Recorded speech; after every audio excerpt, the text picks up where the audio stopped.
This episode is brought to you by CarterComics.com. It's your one-stop shop for all your comic needs, whether it be graded or raw. Carter Comics has got it all. All you gotta do is go to CarterComics.com, fill your card up with all their amazing comics. Use the discount code FREAKNET, FREAKNET. Save you 10% at checkout. Not only on their website, but also at their eBay account. And the link to eBay can be found on their homepage at CarterComics.com. Again, CarterComics.com is your one-stop shop for all comic needs.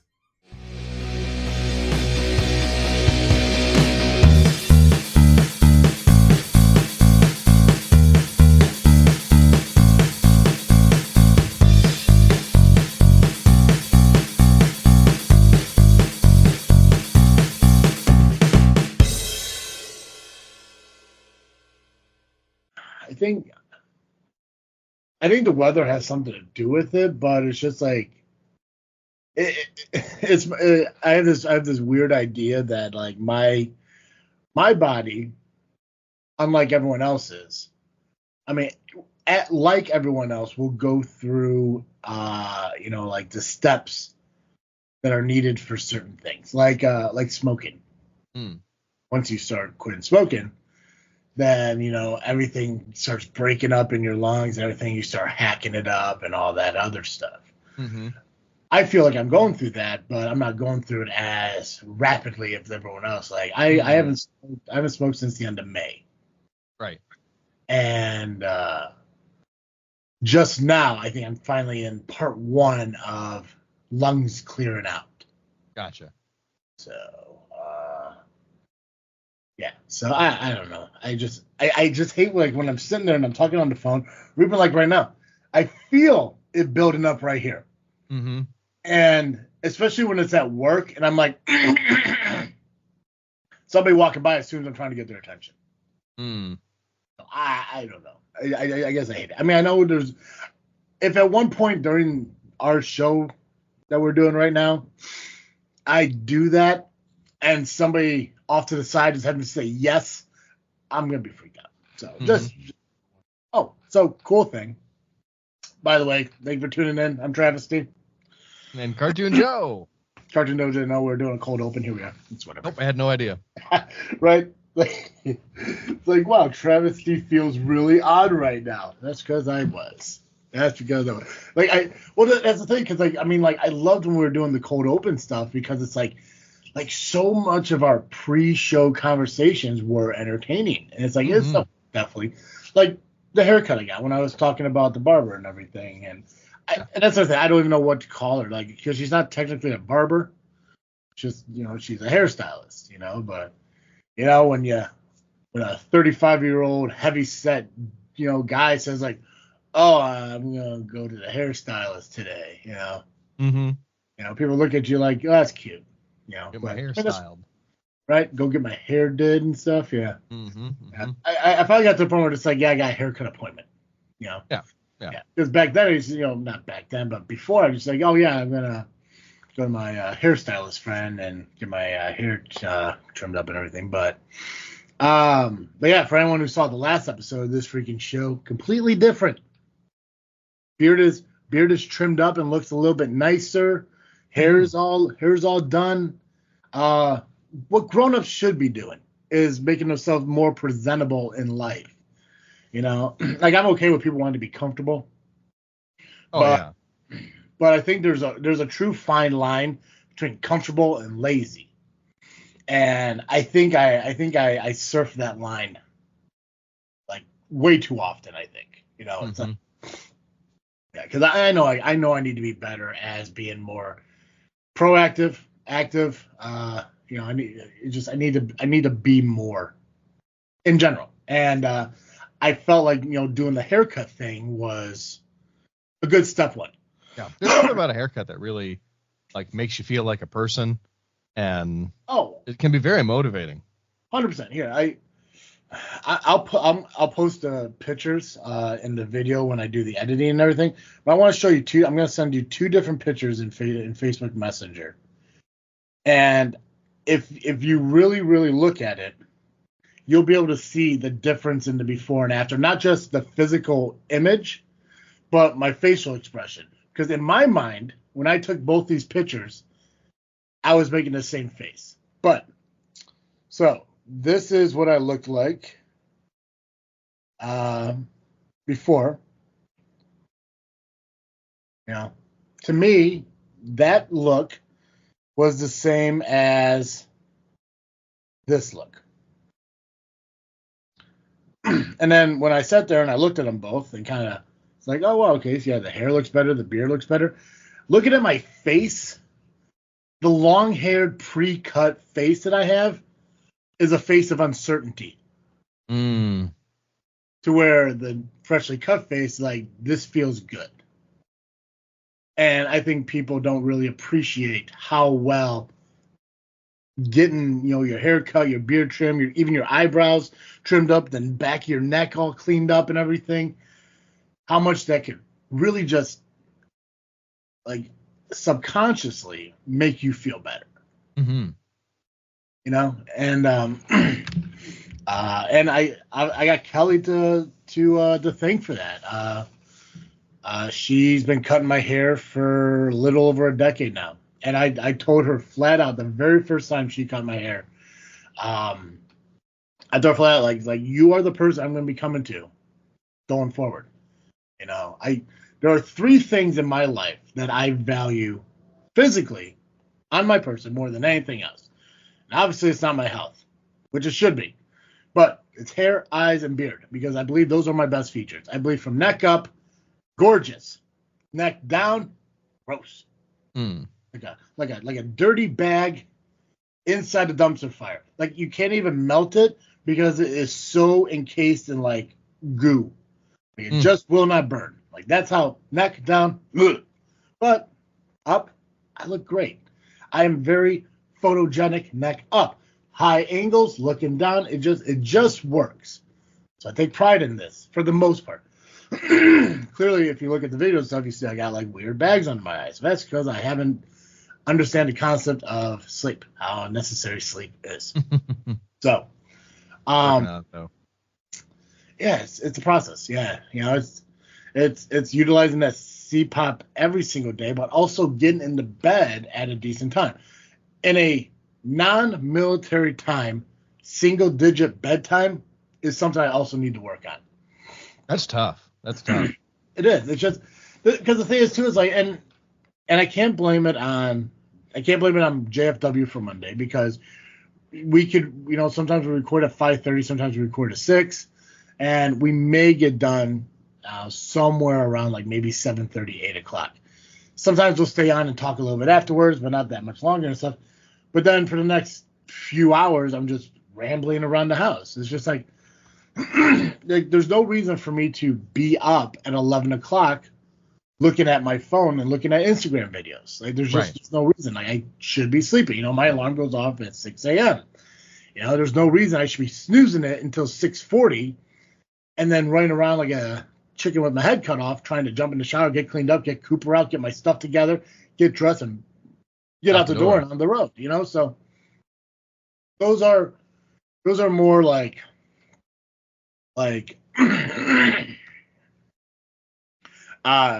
there's more like the getting better at just being more proactive, more active.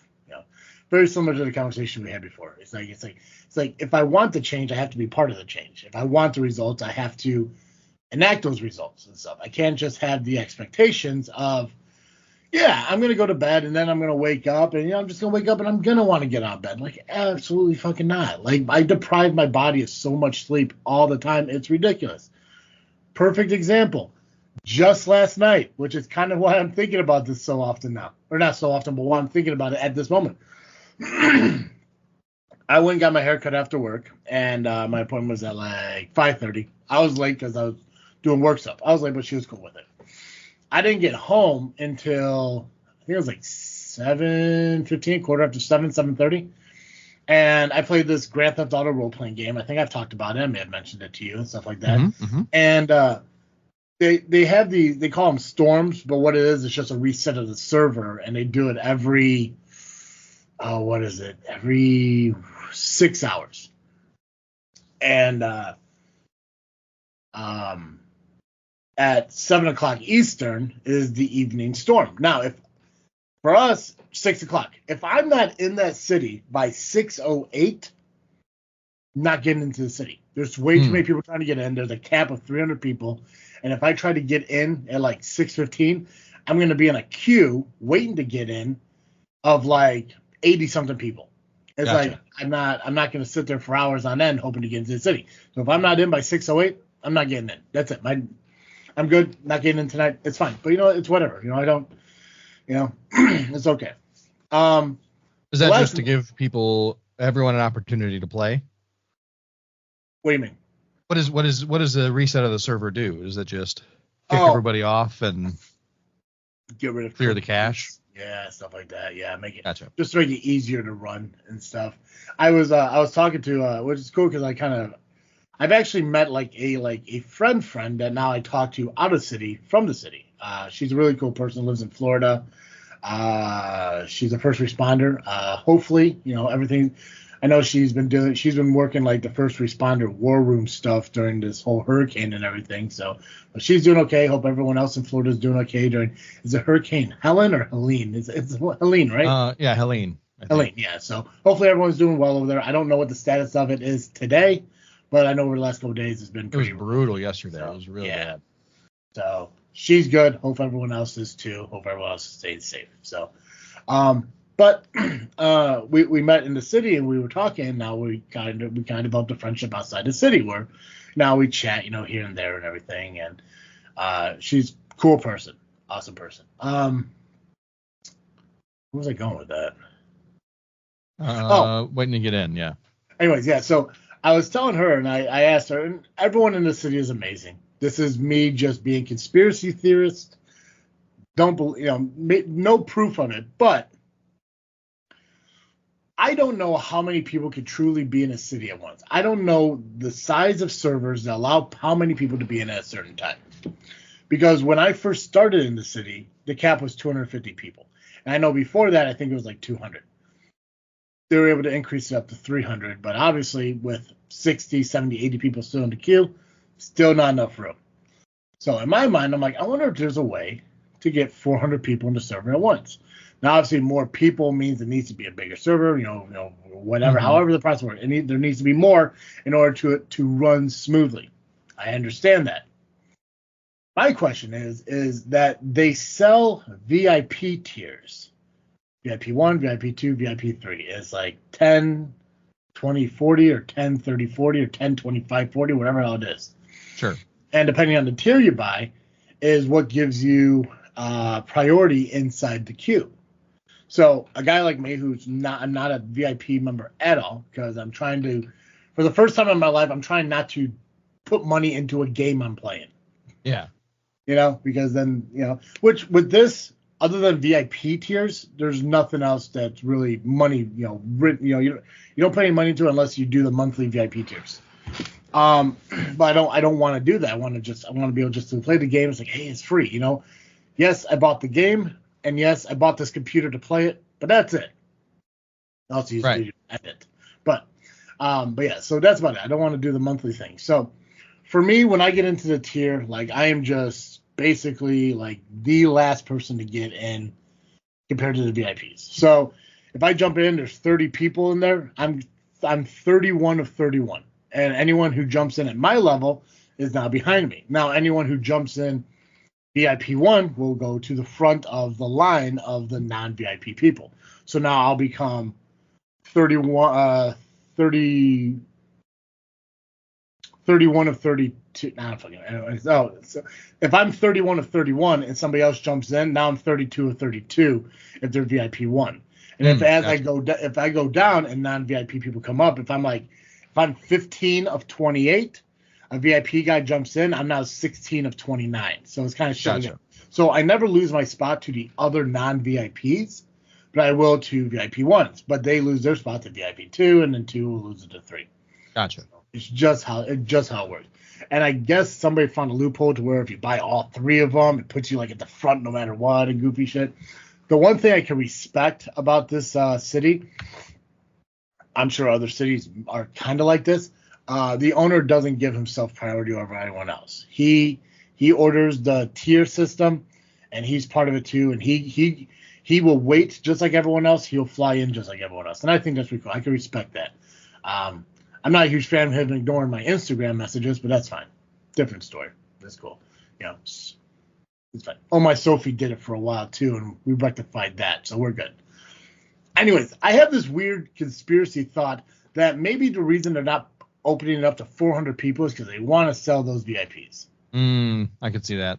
Like, it's a possibility. I'm not saying they're doing it because there's nothing about this server that says that they're greedy like that.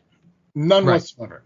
Because this dude, fucking Tony Messer, who he owns the server and everything, is probably one of the coolest fucking people I've ever watched or streamed about or anything like that. He's a former K9 officer who started streaming and doing gaming and all that stuff purely for the what word was I looking for? He was doing it to raise money for ice cream for children or bikes for children and stuff like that. Charity. Yeah, fundraising, charities, yes, exactly. So he I want to say it was a month ago or maybe a month and a half ago. He does these ice cream events every year, and he'll do a stream on Twitch where people will raise money for the ice cream event, or they'll raise money for buying kids bicycles around Christmas time. And a couple of the other streamers who work in the service started doing things too. This one guy, I want to say Slivers. I want to say his name's Slivers. He did a fundraiser to make gaming carts for children in hospitals, and it's just basically they have those carts for the EKG machines and shit will be rolled around in the hospitals. It's just a tall a bunch of technical crap on on a cart. They roll around and they can do the ultrasounds and all that shit. For sure. So, yeah. Okay, so he made a fundraiser basically for carts like that, but they're Xboxes and TVs. So you can wheel these carts into rooms that children are, if they have cancer or they're going through any types of illnesses where they have to be in the hospital. You can wheel the cart right next to their bed. You can plug it into the wall and they can play Xbox or PlayStation or whatever video game it is and stuff. And they got their own personal TV, their own gaming system, and all that other stuff. And they were raising money. He was raising money, I think, to do I don't know, 6, just a small number of them. And I think he ended up doing 30 because of the people that are involved and just watching streamers play a video game.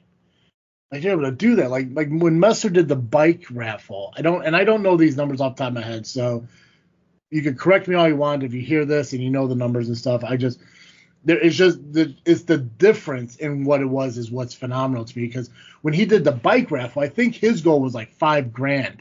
I think he ended up with 60.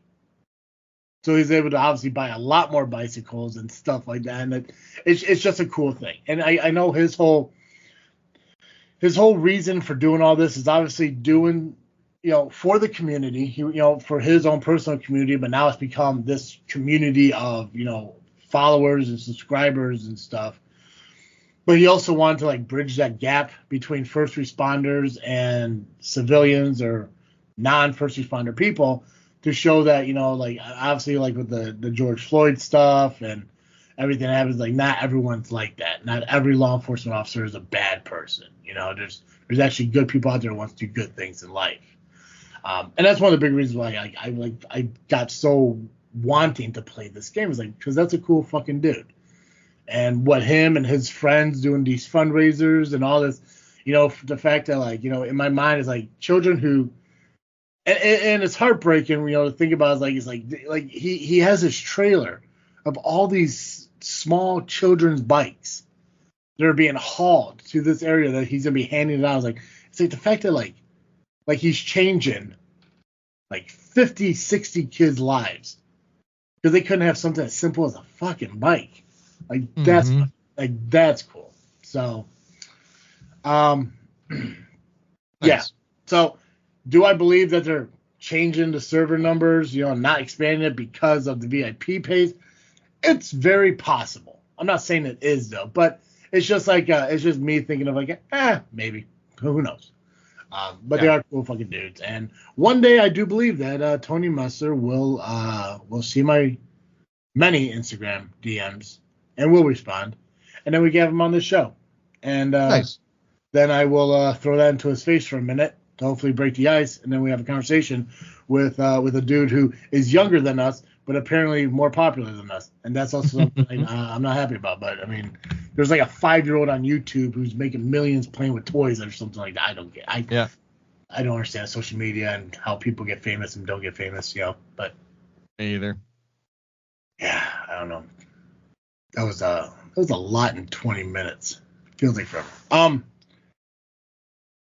Anyways, thank you, Kelly, for my haircut, and thank you, Tony Messer, for entertaining me for almost 2 years now that I've been watching him. And it's cool too because I can watch him for free because if you have Amazon Prime, you get subscribed to someone on Twitch for free. So. Oh yeah, that's right. Forgot. Yeah, just one person though. Yeah, I think if we aren't, we used to be subscribed to Critical Role on Twitch. Why does the name sound familiar?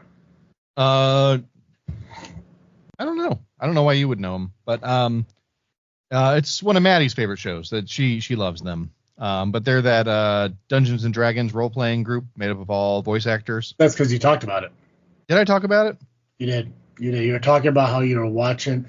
If it's the same show, but like I remember. Oh yeah, they made an animated version. I love that. One of your freaking thinkings. You said like you sat down and watched it with her and it was good. Yeah, because I think she was in the room like just like laughing like really loud. Unless I'm thinking of a different episode, but that might be it. I don't know. I just remember hearing Critical Role, and I think I did what I did normally when you bring up people I've never heard of before. Like, let's get them on the show. But I think they might be a little bit too high for us. They might be too high for us. They might be too high for us. Yeah. But Joe, how you doing? You good? Yeah, not bad. Not bad. Just tired. Yeah. Life is life. Hope you're getting excited, man, because the next episode that comes out for us is going to be the first This Freaky show of 2024. Can't wait. Yeah, I'm excited. It's always this time of year where I'm just like I'm really excited for everything we're doing. Like I feel like everything we do builds up to like this month.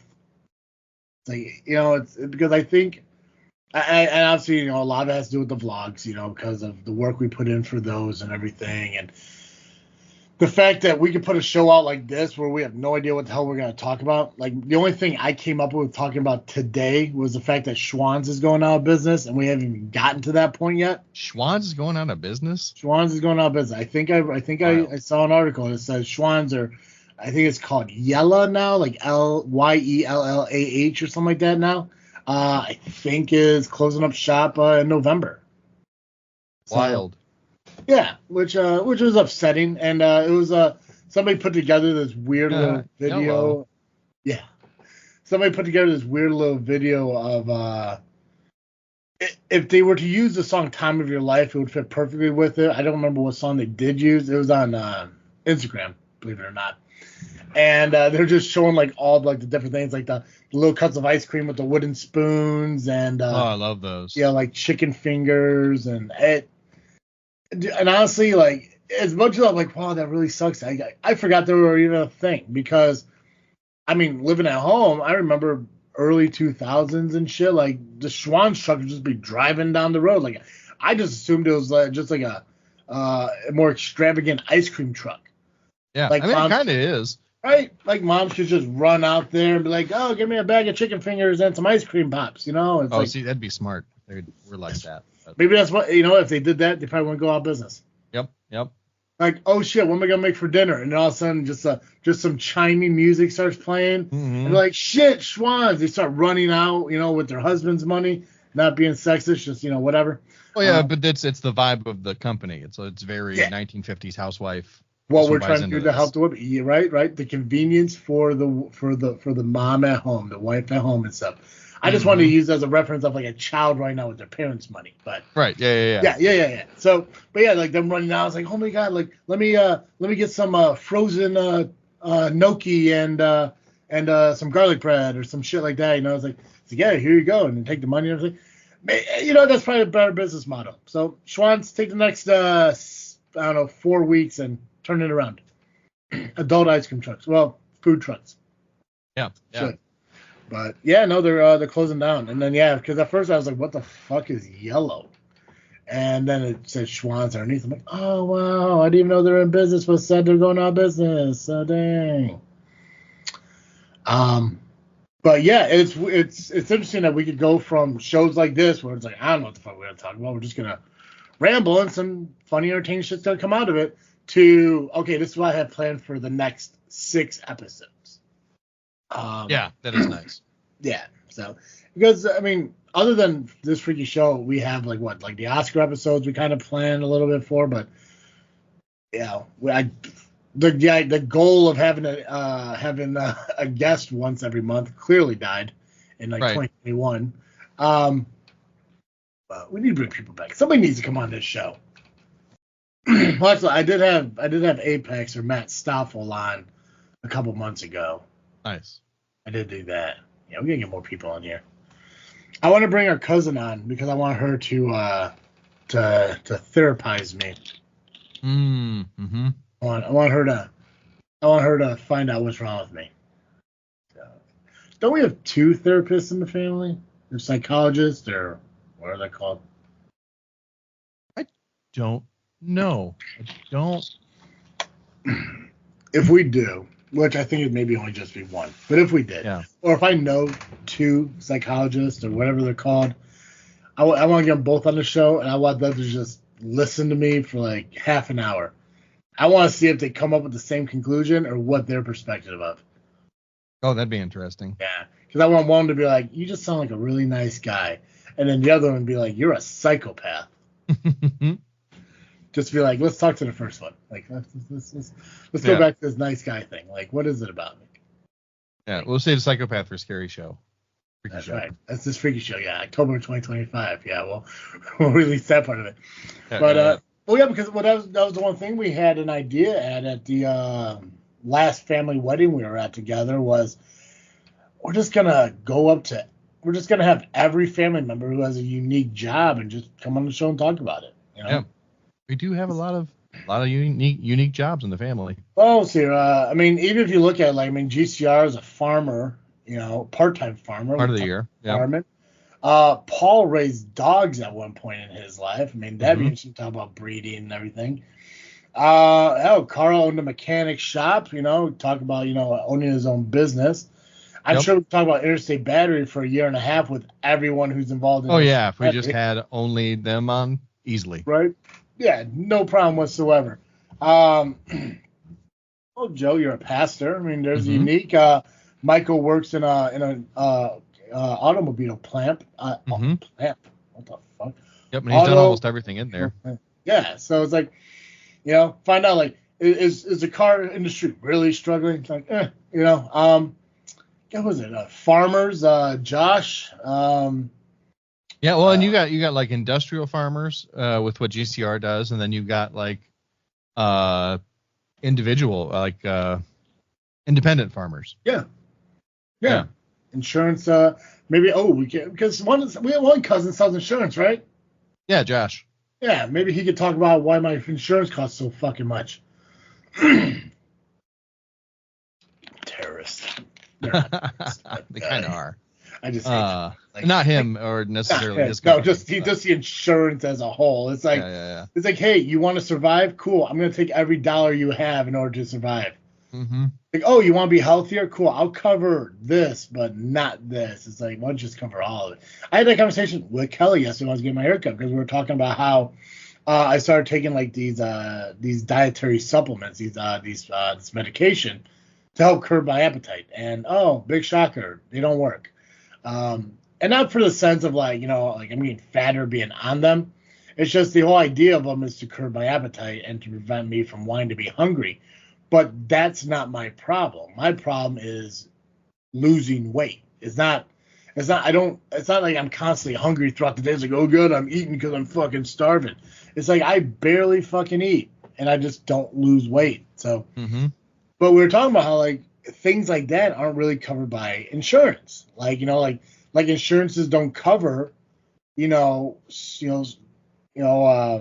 surgeries and medicine for obesity, which is fucking wild because, like Kelly said, like obesity can lead to heart disease and this and that, diabetes and that and the other thing that would cost hospital, or insurances more and shit.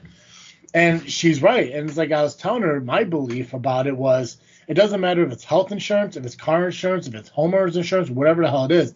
If it's preventable, they won't insure it. And in their eyes, obesity is preventable. Right. You can stop yourself from being fat. Just like, if you get in a car accident, if it's your fault, you're probably not going to be covered unless you pay more for full coverage. Shit like that. You set fire in your own house because of negligence. Ignorant negligence. It's not clutch. Oh, that's why I love talking to you, Joe. You're probably not going to get paid out because it was your fault. Right. That's why you never hear the word accident in car insurance anymore, because technically accidents don't exist. They're incidents. There's a car incident because interesting shift of language. Yeah. Yeah, because they pay out for accidents, but they don't pay out for incidents. Yeah, because an incident can be avoided. And that's what it is. It's like, well, if you weren't driving at such a high rate of speed, you wouldn't have hit that patch of ice and would have, wrapped around that pole. Or if you were more observant, you wouldn't have ran into that deer, That's why it's the whole thing, like, growing up, especially in Peatown, they tell you the same concept.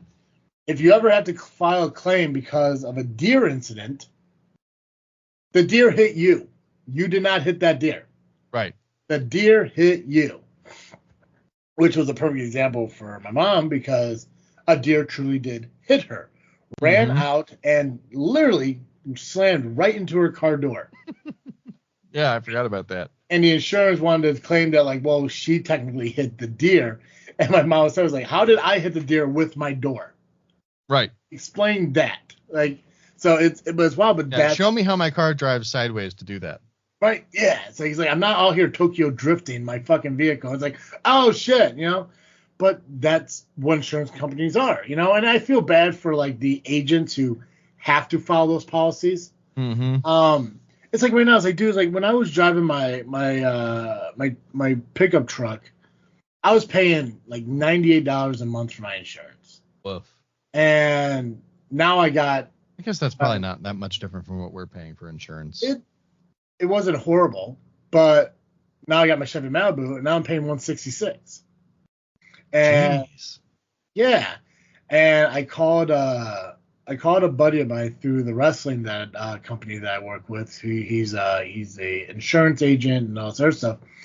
And I was like, dude, if I give you my information, could you find me better insurance? And he's like, yeah, send me over. Let's see what we can find out. And he couldn't. He said all the insurance out there would be exactly the same for me. And it's like, why? He's like, well, it's new. It's a car. You're a guy.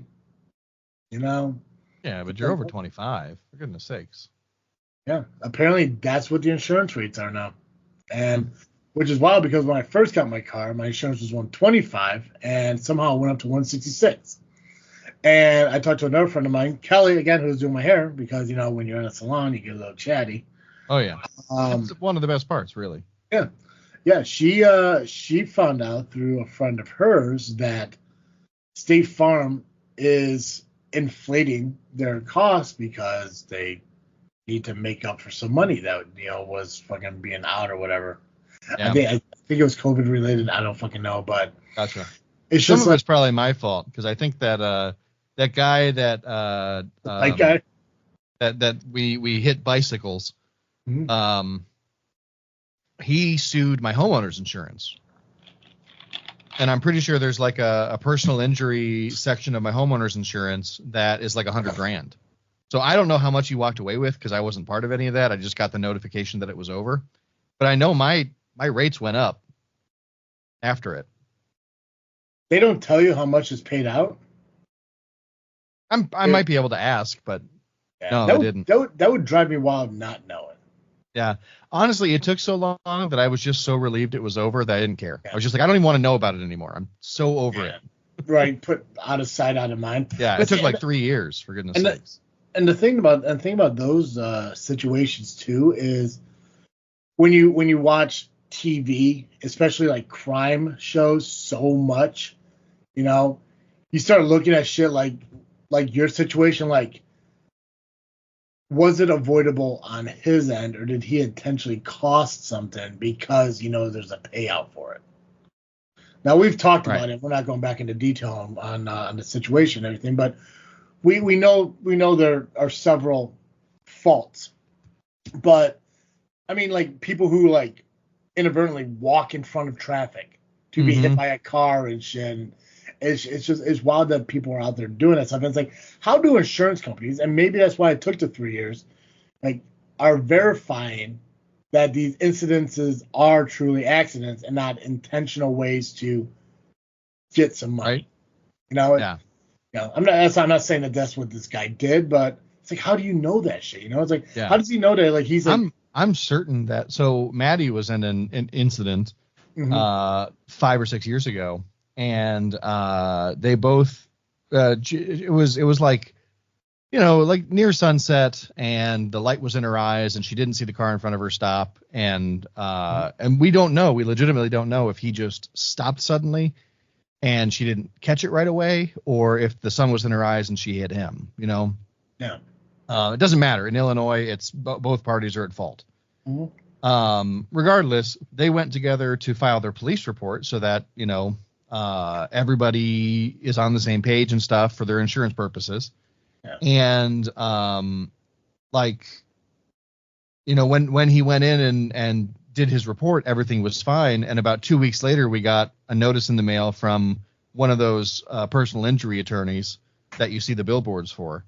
Yeah. And the claim was that he got whiplash and needed medical treatment for his neck to treat his whiplash.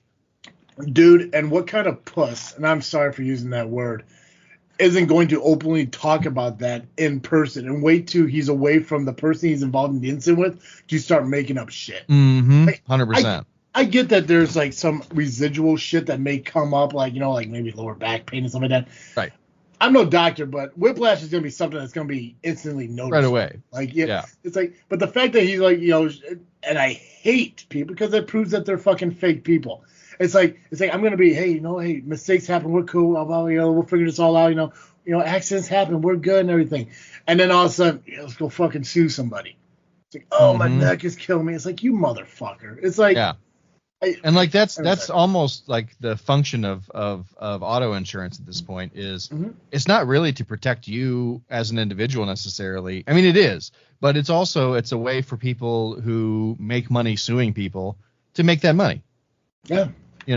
And the insurance company figures most people aren't going to do that, so we can charge more for the people so that the people who do that, we don't care. And we can pocket the difference. Yeah. Yeah. Dude, insurance, and I have a firm belief, too, that a lot of these fucking insurance companies are like, we know people are going to get in accidents. That's why we can raise the rates. Right. It's like because here's the thing, too, is like, I've had insurance now, and a majority of the time it was with State Farm. But I've had insurance since I owned a car, 16 years old. So I've been insured now for 19 years, 19 and a half years, never once, other than my windshield, which I just had to do actually, I gotta see if my check's in the mail. I just had to replace that windshield. Oh yeah, nice. Yeah, $100 deductible. It was perfect. I called State Farm, and I love State Farm, but they're too pricey. But I love State Farm because I called the lady up and said, hey, listen, I had a crack in my windshield, I need to get it fixed. I know it's covered by my insurance, I just don't know what my deductible is. And she's like, okay, well, it's $100. And I'm like, okay, cool, awesome. So what do I need to do here? Like, because the last time I did this is you guys scheduled an appointment. I cut you a check for $50. I went and did the appointment. She's like, well, that may have been the process then. What the process is now is schedule the appointment, get a quote. Tell us what the quote is. We will send you that amount less $100. So I was like, cool. So I looked up Safe Flight. I scheduled an appointment for them to do it while I'm at work. got everything through and everything, sent her the invoice, and she said, awesome, we'll have a check available for you for this amount, less than $100.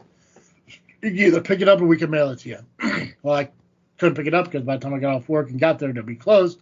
So they mailed it. So I got to see if it's in the mail because I haven't seen it yet. But it could be. I check my mail like once a week. I'm horrible with fucking mailboxes. But other than 2 windshields, I never really had a claim on my auto insurance. Mm-hmm.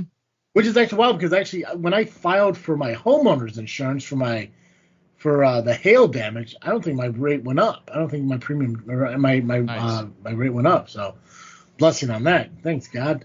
But obviously my car insurance didn't go up either. But if I was to get in an accident right now, the 19 years of insurance is not even looked at when they're about to jack my rate up probably twice what I'm paying now, because that's when I was like, hey, listen, we had to because there was this payout and there was this, that. Like, I don't know how much they really increase it, but it's ridiculous that they have to increase it at all. Like the whole point of having insurance is to be insured that things will be covered. Right. But it's like now basically like you're taking 90% of the time I'm not making a claim. Yeah. You're making money hand over fist 3-4 years in a row. And then I've got one claim where you've got to pay out. Yeah. And then you punish me for it. And it's like just bullshit. Yeah, I heard, I don't know if it's true. I never really looked into it. It'd be wild if it was true, but like people are taking money out of their life insurance. Yeah. Have you heard about that? I don't think that can't be real. I'm not sure if it is. I think maybe if you're very, very rich, it's possible. Yeah. But I feel like regular people, like, no way. No, because I mean, it's... Or if you're very old and you're near the end of I think it's like usually term or whole life insurance, they call it. Mm-hmm. And if you're nearing the end of your life, there's no reason not to, but... Yeah, I mean, like, obviously, it's stuff I see on the internet, so I take it, at face value for what it is. It's just somebody talking, but it's like, dude, if I was able to get, go to my life insurance company and say, hey, listen, I want to take out $80,000 because I want to put it towards my mortgage or some shit like that. It's just like, I think if it was real, you'd hear about it a lot more often. A lot more people would be doing it. Mm-hmm. But then also probably the, life insurance companies would probably be broke because people probably start doing that shit. It's like, oh, I have a $100,000 policy. Cool. Give me that now. Yeah. Like, I'll continue to pay until I die, and then when I die, I'll have absolutely nothing, but I need it now. Well, they take it out as a loan. I think it's taken out as a loan against your policy or something. And so when you die or whatever, the policy, instead of paying to your family, pays to itself. Interesting. Yeah. Yeah. Which defeats the purpose of life insurance. Yeah. To some extent. Yeah. I just want money. That's all I want, dude. This is like just. Yeah. Like, I just want to not have to worry about it anymore. Yeah. Right. It's like I think I'm blessed now. Like I said, after that refi thing, I've been blessed now to where I'm not worrying about money. Now, the big concern right now is obviously like I had this chunk of money left over from buying the appliances, paying off the credit card. Like there was a chunk left, and that's slowly deteriorating because I am kind of spending on things I don't really need. But it's like it's small little trickle. I do got bill. I know I need to open a savings account, and I know I need to get that money into there, get it out of my checking account, so I stop using it. But I know because like the way everything's mapped out now that I should be saving enough money monthly now to where it'll instantly catch up. I think it's November. We get I think November's a 3-check month. Nice. So there's an extra check that's kind of like it's free money. Before to me it was always free money, found money, whatever. But I could easily take that, combine it with what I have to put into savings, and it'll just balance itself out again. So nice. So that's I got to get that done soon. And I think I'm actually off this coming Friday. I'll probably just go into the bank and actually finally open that savings account. But I just want to be able to like stop worrying about fucking money. It's stupid that like I'm sitting here now like my car hit 100,000 miles, and I've only had the car for a year and a half. You know, I bought it with 60, but I already put 100,000 miles on it. And I was pissed because I was at a stoplight heading home from work Wednesday or Thursday this week. Light turns green. I go to accelerate, and my car doesn't fucking move. Ugh. I'm feeling like, what the fuck is going on? Like, and I'm like flooring the gas to fucking move, and it felt like I was pushing on the brake. Like, am I pressing the wrong fucking pedal? Like, in my 19 years of driving, am I not remembering how to fucking drive? Like, no, I'm pushing the gas, and it's not fucking moving. And I was like, and there's cars behind me honking because it's a short light, and I'm like, I don't know what the fuck's going on here. And then eventually it starts to kind of accelerate, and then it starts to accelerate. So I finally get to make the turn. I have to pull into a strip mall and shit. It's like a Walmart that shut down, which I don't know how fucking Walmart shut down, but this one did. And I'm driving around the fucking parking lot like I'm a brand new driver, just accelerating and braking, turning and accelerating to try to figure out if my car is going to be fucking normal. And eventually it kicked into being normal, but it's just like, I don't know what the fuck happened. But the problem is now is I'm past my warranty. So of course. Yeah. So it's like, okay, well, clearly now if I bring it in, it's going to have to be, oh, well, here's what's wrong with it, and we could definitely look at it, but, it's going to cost be $6,000. Yeah. So it's, so looking at, well, maybe I could afford to get a brand new car. Brand new fucking 4-cylinder sedans like I own are in the fucking mid 20 grand. Mm-hmm. It's like these cars used to be $16,000, like new, ready to go, 16 to 18 fucking grand. Now you're telling me that you tacked on $10,000 additional dollars for a 4-cylinder, something that's one step up above a fucking riding lawnmower and a moped. Mm-hmm. It's like I had a dealership call me the other day saying like, oh hey, we haven't heard from you in a while. And I was like, yeah, like 10 years. Like, what the fuck you doing here? Like, oh wow, we haven't called you in 10 years. I'm like, yeah, I bought my truck 10 years ago. Like, I haven't heard from you guys since. Like, oh well, we're sorry about that. I'm like, don't care, wasn't looking. I was fine for 10 years. I didn't need one. So they're like, well, we're not sure if you still have the truck. I'm sure you got rid of it by now. I'm like, yeah, the engine blew last year. It's like, wow, okay. Well, we got some other vehicles on the line if you wanted to look at it. And I'm like, are they used? Like, yeah. I'm like, dude, I don't want to buy another used vehicle. I'm driving around a used vehicle right now. And there's the thing, if I was to bring this into trade, you're probably not going to give me anything for it. And I don't want to fucking, and that was a weird thing I was fucking thinking about too. Is like, if this car was to break down, if it was to fucking die, I'm driving, engine blows, fucking gone. Am I going to put a $9,000 fucking engine into a $15,000 car in hopes that it will run until the transmission fucking dies on it? Because the alternative is getting a new vehicle, and now I got 2 car payments because the insurance ain't going to pay for a broken down fucking car. Right. At least as far as I know. I can't call the insurance and say, oh, hey, car died. Yeah. What do I do with this additional 18 grand that I still owe? Oh, I still got to pay that? Cool. Mm-hmm. Thanks, world. Yeah. Well, depending on your policy, but I'm sure you just have like limited liability or whatever. Wait, huh, what? Depending on your policy, there are some policies that will pay off your current loan and then help you with replacing. I'd have to look into that. Yeah, they cost a lot more. I have to look. I mean, it's called limited liability. No, limited liability is usually what people have. It's the minimum amount you can put on your car for insurance. I'd have to look. I don't know. Honestly, I have no idea what I have for my insurance. I actually think it's just liability. Limited liability is it's like an LLC. Limited liability company. Well, I know Well, from what I know is like liability insurance covers the other person if you cause the accident. Right. Full coverage covers everybody. Right. That's all I know as far as insurance. I know I have full coverage. I just don't know if my car was to break down the side of the road, is if now I'm on the hook for $18,000 for this fucking car. And it pisses me off that this fucking car is shit. I hate the fact that last winter it was having problems, and I brought it to the fucking dealership I bought it from, and them telling me, it's like, oh yeah, we know what the problem is. It's happening a lot in these vehicles. They should make a recall for it, but they won't because it's an act of God. So we could fix it, but it's going to cost $6,000. Mm-hmm. It's like, but I got my warranty still. It's like this isn't on a warranty because it's an act of God. God is causing the problem. Right. Not blaming you. That's what the guy said. The insurance agency's blaming you. Yeah. Because the weather is causing this issue.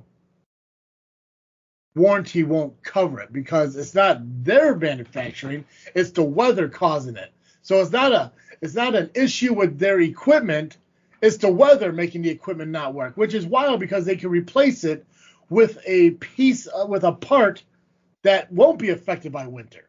Yep. That's like on my model of Subaru, the I forget what they're called, but there's like a particular gasket or seal that eventually wears out, and it consistently wears out at 100,000 miles. Yeah. And what happens is once that wears out, you start to leak oil just a little bit. It's not enough to really, mess up your life. Typically, you can just top it off every 1,000 miles or so, and then you're fine because in between oil changes, it's not really worth dealing with. They made a warranty for that, like a recall warranty. Yeah. But it was only applicable for the first 10 years of the car's life under 100,000 miles. So they would only fix it if the problem happened before the problem started to happen. See, and that's stuff that's, first off, dumb because they know it happens at 100,000 on, but They do it under 100,000. But here's the thing, too. How do you know that's the problem when it comes to just an oil leak? You see oil on the ground, you take it in, it's either going to be, hey, maybe this is the recall.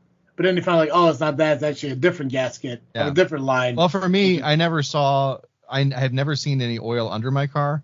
Yeah. But I have started to have to top off my oil in between oil changes. Gotcha. Car companies are shit. Yep. Shit. Joe, I got one more question. For you, and then we're gonna do what we're freaking thinking about. And then we're gonna close out the show. Throughout the next month, obviously we're doing this freaky show. We're gonna talk about all things Halloween. We're gonna talk about all things spooky, ghost, everything. I'm excited for this. The one thing that's going to happen while we're doing this is debates. I think next week actually Walls and Vance are gonna have their debate. Yep, I believe on Tuesday. Yeah, so by the time we're done with this freaky show, the election is going to be happening. So this may be our last kind of time to talk about elections and stuff because I don't want to do it during this freaky show or whatnot. I don't want Freak Joe's opinion on politics. I assume it's aggressive and probably has to do with maybe Freddy Krueger in some aspect. But what are your expectations? What's your expectations and hopes coming out of the vice president debate? And what would be your expectations and hopes if Kamala and Trump do a second debate? Yeah, I guess I hope that it's entertaining. I think at this point, but unbelievably, that last debate changed a few people's minds. I don't understand how people don't have their minds made up already. Yeah. I just don't. I don't understand the concept of an undecided voter. I think that's baffling. I think if the decision is between voting at all and not voting, that I could understand because there's a lot of problems with both political parties and both candidates and whatever. It'd be one thing to be undecided right now if it was two unknown brand new candidates.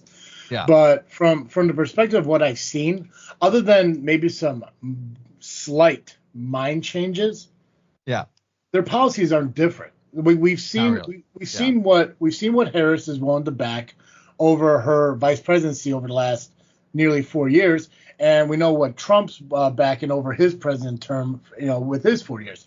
It's like other than what I think. Obviously Kamala's change on her change on fracking is the only thing I know of that's, a change that people are making, a big deal. Yeah. But people's opinions always change and stuff. But by this time, these two candidates who are going in, like, you've seen what they are about or even like with Harris, like her running for candidacy in 2016. So you had 8 years of her. Trump running for 8 years. You have an idea. Like exactly. The people who are indecisive between the two, like, I don't know what they're really looking for. Right. Yeah, I have no idea. I can't figure it out, and I find it baffling. Yeah. So that being said, like, I guess if there are people who can change their minds, still, I hope their minds are changed. Yeah. Whatever. I hope personally, as individuals, I like Walz as a person better than I like Vance as a person. Yeah. And I really hope that Walz just completely crushes that little bug of a man. I think that would be very fun and entertaining for me personally. I think I'm sorry, go ahead. Oh, I don't know what my next thought was. Oh, I was gonna say, like, I think the biggest benefit for Harris when it comes to Walz is more relatable to I don't want to say a lower class, but less than middle class. Yeah, like, especially when he's it comes just a to, like, regular the Midwest. dude in so many ways, and it's great. Yeah, That's my favorite thing about him.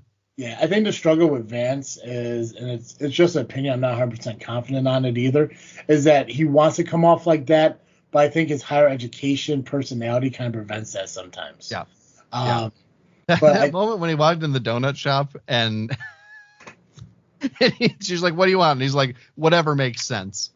And it's like, well, it's not a policy. It's not a war policy. Right. It's a donut, man. Right. Just pick a donut. It's have a favorite donut, you person who's trying to be a person. I'm excited. I'm excited for the VP debate because, and I don't like the idea of the possibility of, like, racism or sexism to be a factor.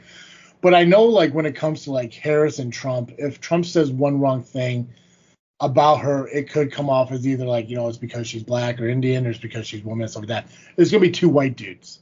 Yeah. It's like there shouldn't be any type of factor of, like, oh, well, it's because of this, because that's, like, it's gonna be two fucking white dudes. The only difference is one's how old is Walz? Like late 50s?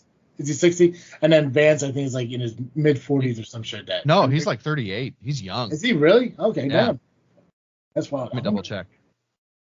I mean, no. He's 40. He just turned 40. Just turned 40. So the only difference is his age. But I mean, I love diversity. I love the idea that, we do have a candidate who is she is half black, half Indian, right? Yep. Okay. Half black, half Indian, but even fucking female. Give everyone a fucking chance. It's like that one dude who was running for Republican. Oh, Vivek. Yeah. Mm-hmm. It's like I like some of his ideas. I thought that was pretty cool, but it's the diversity of it all and everything. It shows that, we are a melting pot. Hey, we are, we're collectively, we all have the same opportunities and shit. But to get two white dudes in there yelling at fucking each other and no one's worried about, like, hey, gotta what, like, fucking just say some shit.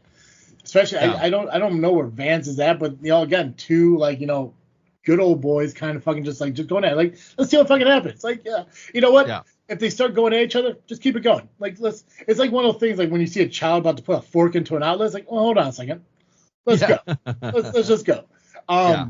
And it is, I have been looking forward to the vice presidential debate a lot more, simply because it's two relative unknowns. Exactly. Brand new people yet. Yeah. On the national stage. And I just think you've got a guy who's just a relatable, friendly guy. Mm-hmm. Versus, I think JD Vance is like an introverted academic, like elitist, and I just think that's going to be fun. And it's interesting that it's like it's on the shoes on the other foot, right? Like for the last almost my whole life, right? The elitist academic snobs have been the Democrats, and the relatable, friendly,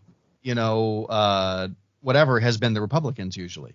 Yeah, especially for the vice presidents. Bush was a good example of that. He was just a Texan guy. he pandered to what the world needed at that point, And and when I looked at Barack Obama, it's just he seemed like more of like like an elegant kind of dude. Yeah. He just he was a constitutional law professor.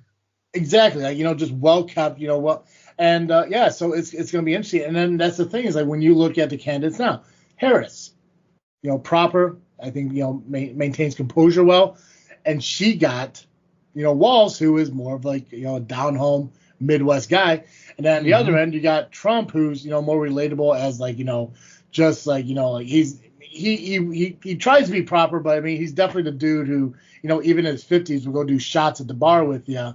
With Vance, who is like he went to one of the Ivy League colleges and everything. Like even though he tries to fit in, he's just kind of like go hang out with your sweater vest, bro. So it's a unique collaboration of the two, and I think that's why I think either side at this point, like the joining of different perspectives of their lives coming together is going to benefit the country. And that's the hope, anyways. Now I don't know what the fuck the next 4 years are going to be with whoever's in, but I am excited because of, like I said, because of Walz and Vance. I really want them to really fucking go at it. But my hope is they try to squeeze in 2 debates before the election, because I want the first one to be aggressive as fuck, but I want the next one to be really focused on what their plans is, what they want to do going forward. Like give me both. But if Harris and Trump were to do a second one, I would rather them do that as well. Tell me what you're going to do. Like I know they tried to do that a little bit in their debate, but eventually they just ended up attacking each other's character and stuff like that, which is fine. I get that you guys need the other to look bad so you can look better in it. Right. But try not to do that in the next debate. Focus more that's my biggest problem with debates in general is that they're a sideshow. They don't really tell you as much as they need to about the candidates. What they show is how the candidate reacts under the pressure of a debate. Yeah, I love personal interviews instead. I love when they get sit down with the candidate individually, like when Trump was on Fox News a few weeks ago, and actually Harris, I think, just did one. Was it for MSNBC or ABC? One or the other. Yeah. But see, I prefer that because now they can kind of focus on what they want to do, not focus on the person who's standing 8, 10, 12 feet away from them at the next podium and shit. Because now the one thing that always bugged me, Trump did it a lot, Biden did it, Harris, I mean, everyone fucking does it, is so somebody will say, like, their final statement will be, here's some negative. And then they go on to the next question saying, what would you do about this? And like, before I answer this, I need to respond to what they said. It's like, you are taking up your entire time now. Respond to that, which it sucks that you have to do that because you need to defend your character. But it's like he said it. Clearly, it's not true. Let's move on and answer the question. It's like we don't get that much. So like the important things like economy and immigration and healthcare and education all get backdoored or sidelined for I need to respond to this person saying I'm a criminal. It's just like so it's goofy. I love debates when it comes down to like I like debates when you don't take it too seriously. Because I know at the end of the day, and especially since 2016 on, any debate it's all like I'm going in for an entertainment, a shock factor, because I know there's no way for 2 hours straight they're going to focus only on talking about their policies. It's going to be like I'm going to do this because this person's not willing to do it because this is their mindset, and it's just like, dude, whatever. Exactly. Yeah, and so if there is another presidential debate, I hope it's more substantive. That would be great. I think it's highly unlikely, especially, I think they're looking at October 23rd, which is like 2 weeks before the election. For a second presidential one, or for a second presidential one. Harris has agreed to it. As far as I know, Trump has not. So we'll see. But anyway, I don't know. With 2 weeks out, I think that what do I want to say?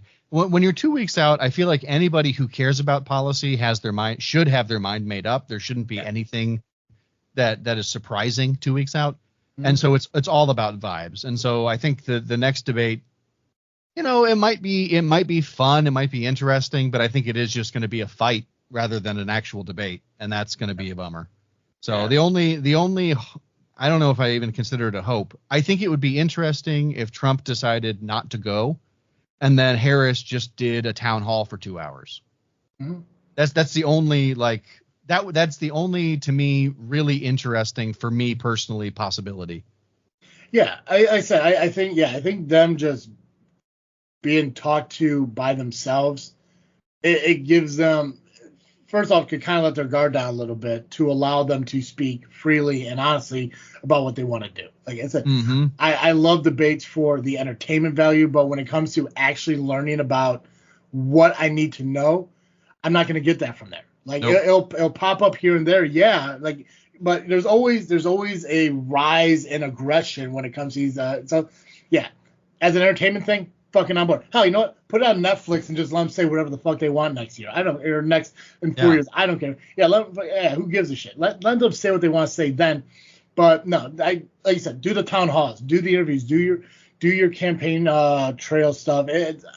I'd rather see that because it allows you to just speak and tell me what you want to do for change. You know? Yeah, and I think especially it's and I don't know if there's a way out for Harris on this, but I feel like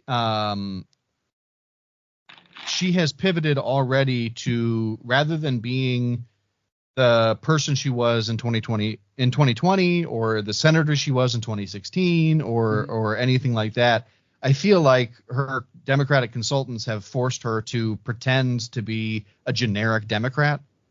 And so she never really talks about what her actually policies are. Even in interviews, it seems very vague to me. And like, it seems to be working, which also baffles me. But I'm also a person who has very strong opinions and is, I'm frankly so far left, I don't fit in the Democratic Party. So it's like, it doesn't even matter. I'm going to vote for them because I don't feel like I feel like it's a waste to vote for anybody else. But the one thing that I've always been puzzled by when it came to Harris was I'm a big fan of people being who they are all the time. Yeah. Like your personality never changes regardless if you're in front of friends, in front of family, in front of wives, in front of your business, whatever it is, you have the same personality. When it comes to Harris, it's like you said, like they're trying to like mold her into a certain way and not allowing her to be who she is. So like when she's doing like these on the street, like quick interviews, stuff like that, you get like true Kamala Harris. You know, what did she have? She like went and bought records. And she came out and she's like, look at the record I got. I'm so excited. Yeah. That was an awesome moment. Right? Give me more of that. Because the thing is, like, when you hear people talking, you for so long, and I'm sure you noticed it with me and I noticed with you, you know how their cadence works. You know how their projection of their voice comes out and everything when for who they are. And when she's doing, buying records, going onto the street and just having like quick chats and shit like that, you get her normal cadence, her normal voice, just her normalcy. The best thing she and Walz have done since the ticket was formed was having that like fireside chat where they just sat around the table and got to know each other in front of the audience. I mean, there wasn't even an audience in the room with them. It was just a YouTube thing. But like, if they did that every week, almost like an FDR fireside chat, but it's Harris and Walz just hanging out and like talking about what's going on in the campaign, when they're, should they get into office, what's going on in the country and things like that. It would humanize them. It would make them interesting. It would make them, it would make us feel like we are participating in the process instead of it just like, fucking right now, Netanyahu goes and blows up an entire village in Lebanon. And we get, instead of Biden having a spine and standing up and saying anything about it, either way, like if he stood up and said, yes, we support the destruction of the Lebanese people, cool. At least you took a fucking stand, you spineless jagoff. Instead, what we get is a leak where like, Biden White House staffers say that Biden is very angry at Netanyahu for embarrassing him at the UN. And it's just like, well, then get up and say it, Joe. Right. Yeah. Right. You're still technically the president, bud. Like you're still, man. You're still in charge. Like I understand you may be trying to get something done, but like this isn't negotiating hostages with Russia, where you have to do it privately until it happens and then you announce it. Yeah. This needs to be like where we are watching. Dude, I have seen so many dead kids in the last 11 months, and I'm sick of seeing it. And it's just like, I really wish that Biden would stand up and take a stand. And I wish Harris would take a stand. But because she had, by the way, the whole point of this, they haven't done that fireside chat since.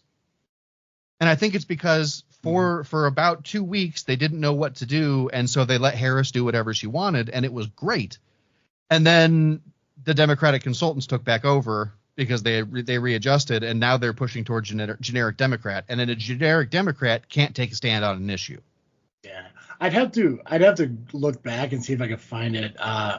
But the way you described it, I totally 100% agree with you. It's like they're not allowing her to be humanized. It's almost turning her into kind of like a robotic thing. But anyway, it's similar to, I think, what Kennedy went through. Yeah, like they're like we need a certain type of candidate. We will turn this guy into that candidate. Just a veteran who is for the people and everything. He's just a normal guy and everything, but they molded him into something more.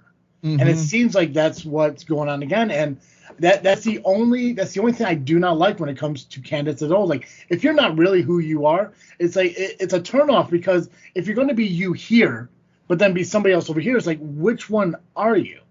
Right. Like, are you pandering over here, or like what is it? Like, because I just need to know who the real person is, because that's the person I want to know about. Like, I want to know about the person who's willing to talk about collard greens in the tub, or buying records, or listening to rap music while getting high in college. Like, if that's who you are, be that fucking person. Humanize yourself, and whoever the fuck it is needs to figure out why this world is tearing each other apart. So whoever gets in there, figure out some shit. I get that, like, sometimes, like, what's going on with Israel and Hamas. Is it Israel and Hamas? Yeah. Yeah, Israel and Hamas and Hezbollah. Ukraine and Russia, Taiwan and China. Yeah, and these are just the ones we talk about, right? I mean, there's a civil war and genocide happening in Sudan. There's a civil war happening in Congo. There's a civil war and genocide happening in Myanmar. Like, but none of these ones get the news. Yeah, and that's terrible. I didn't even hear about any of that stuff. So whoever gets in there, like, even though, this doesn't directly affect us, down the line it's going to. Down the line, all these are going to come to a head, and there's going to be a huge fucking problem. And just like the last two world wars, we eventually had to get involved. So maybe we be more proactive instead of reactive this time, and try to figure some shit out. It's that's the hope. Anyway, I'm not president. I know, as far as I can tell right now, I'm never going to be in a situation where I have to deal with like world powers going at it with each other and shit. I'll never know that fucking stress. I can understand a little bit why presidents are aging at a rapid rate in 8 fucking years. Oh yeah.